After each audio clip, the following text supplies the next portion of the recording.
Hi, PerspectaWeather.com meteorologist Paul Dorian here on Friday, January 24th. A heavy rain event is coming to the I-95 corridor region from D.C. to Philly to New York City all the way up to Boston. It looks like the heaviest rain will fall in the D.C. metro region after midnight tonight into the early morning hours on Saturday. In Philly, the heaviest rainfall likely to be on Saturday morning, then Saturday afternoon in New York, and Saturday evening in Boston. All of these areas can receive a thunderstorm as well during this soaking rain event. Once that low pressure area pushes off to the north and east on Sunday, some sunshine will return to the mid-Atlantic region and winds will become quite breezy out of the northwest, with a moderately cold air mass moving into the mid-Atlantic region. It looks like at least the first half of next week will be moderately cold with relatively dry conditions. Well, continuing the theme of the past couple of mornings, let's first start off with a look ahead, a couple of things we're watching for over the next 5, 10, 15 days or so, and then we'll focus in on this heavy rain event that is coming to the mid-Atlantic and northeast U.S. First of all, talked yesterday about an unfolding stratospheric warming event. These are the current temperatures way up at the top of the atmosphere in the stratospheric level, 10 millibars across the northern hemisphere. This is kind of a top-down view look. This is the North Pole right in this area right here in the center of the map, and here is the U.S. down here, and this is kind of a typical scene here this time of the year with cold temperatures not far from the North Pole. It can be referred to as the polar vortex. But watch what happens over the next 10 days or so with respect to these stratospheric temperatures. Well, here we go. This is a 10-day forecast from the GFS for these 10 millibar temperatures, and a big warming event takes place over the next 5 or 10 days or so. It kind of displaces that polar vortex a little bit to the other side of the pole, and here we have a significant warm-up showing up here. Again, this is a 10-day forecast map from last night's GFS. The reason this is important, sometimes during this time of the year, a stratospheric warming event will displace that polar vortex, and in turn that could lead to a chain of events that allow for the movement of cold air masses from the higher latitudes to the middle latitudes, perhaps some cold air outbreaks as we begin the month of February into the central and eastern U.S., partly as the result of a stratospheric warming event, something we'll monitor over the next several days. Well, let's take a look ahead also in terms of the 500 millibar height anomaly forecast maps. This is using the ensemble run of the GFS from last night at 00. This is the current 5-day period. We're looking at 5-day averages of height, 500 millibar height anomalies. Notice, first of all, that we have kind of a southwesterly flow showing up in the upper part of the atmosphere. And of course, that's promoting milder than normal conditions as we end the work week here and going into the weekend. Part of the reason why this upcoming storm will be primarily a rain event for the Mid-Atlantic's I-95 corridor region, as well as all the way up into the coastal sections of New England. Higher heights than normal over Canada here, with below normal heights over the southeastern states. Well, let's now move forward in time, and again, the overall weather pattern is relatively benign right now in terms of temperatures in the eastern U.S., with mild conditions for today and tomorrow, and only moderately cold conditions as we begin the new work week. But things do change by the time we get into the early part of February, and we'll kind of touch upon that now. Here we go now into days 5 to 9. This is the end of January into the very beginning parts of the month of February.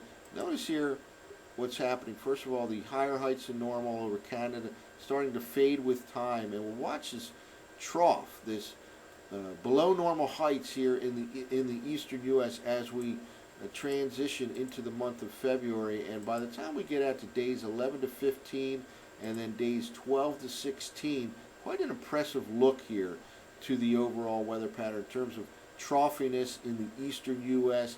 And also notice at this particular time the wind flow, how it changes from the current southwest to northeast in the eastern U.S. to more of a northwesterly flow and that could result in some colder air masses relative to normal compared to what we're seeing right now. So this is kind of an interesting pattern that is setting up potentially for the first part of February.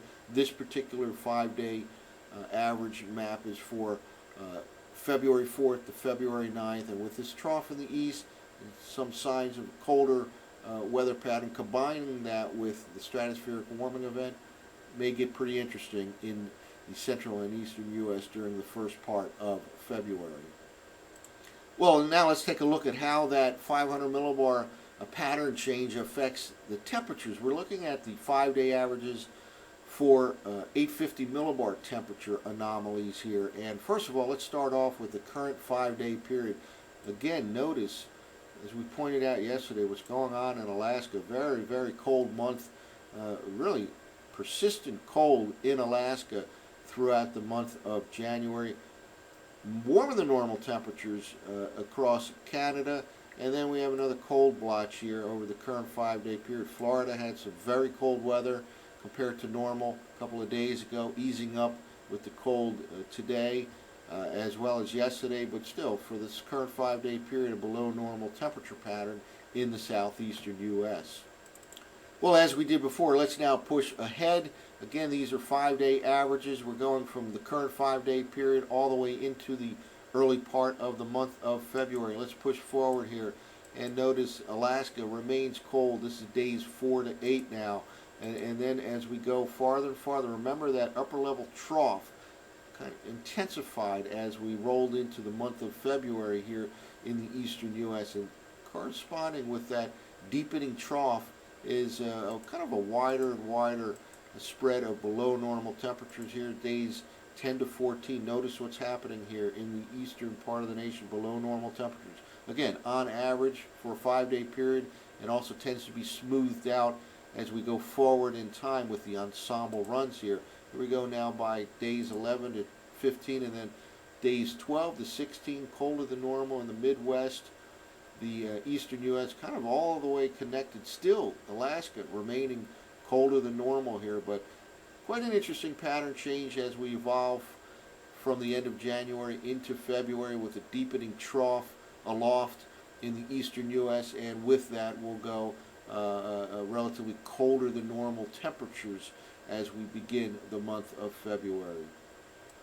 Well, let's now focus on this heavy rain event. We're using the 0Z run of the operational GFS model as we start off the day on Friday. Dry conditions throughout much of the day today in the D.C., Philadelphia, New York City corridor. There can be some rainfall at the end of the afternoon arriving from the southwest in the D.C. metro region. For the most part, today will be a day of thickening clouds, chilly conditions, moderately chilly conditions, and maybe some rain in D.C. by the end of the day.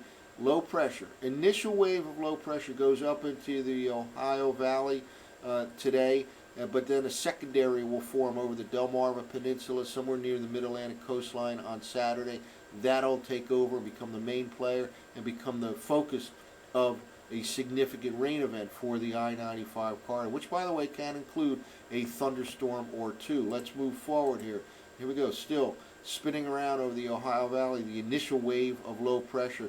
Then by the time we get into the late evening hours, heavier rainfall just on the doorstep of D.C., and we'll move forward again. And here we go. This is kind of a heavy rain 6-hour time period in D.C. It looks like after midnight into the early morning hours. Could be some heavy rainfall, maybe a thunderstorm. Then it moves north and east. Philadelphia, heavy rainfall tomorrow morning, maybe a thunderstorm as well. It begins after midnight, but the concentration of the heaviest rainfall may be towards daybreak throughout the morning hours into the early afternoon in Philadelphia. Then in the afternoon into the early evening across New York City as the whole system moves to the north and east. Nothing more than a shower or two tomorrow afternoon in D.C., and by late tomorrow, nothing more than a shower or so in the Philly metro region. And finally, this whole blob of precipitation arrives over Boston, for example, southern New England. Their heavy rainfall tomorrow evening. And snow will be limited to the far interior and higher elevation locations, of upstate New York, the interior sections of New Hampshire, Vermont, and Maine. Again, not much Arctic air to begin with.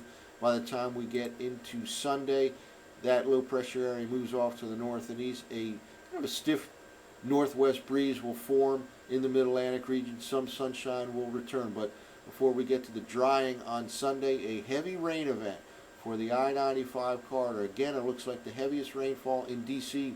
will be after midnight tonight through the early morning hours. In Philly, morning hours on Saturday, it looks like a heavy rain event, maybe a thunderstorm as well. In the afternoon for New York City, and in the evening for Boston. Then when we get into the first half of next week, generally moderately chilly conditions with dry weather. It looks like Monday, Tuesday, and Wednesday, perhaps into Thursday as well. That's it for now. For PerspectaWeather.com, I'm meteorologist Paul Dorian.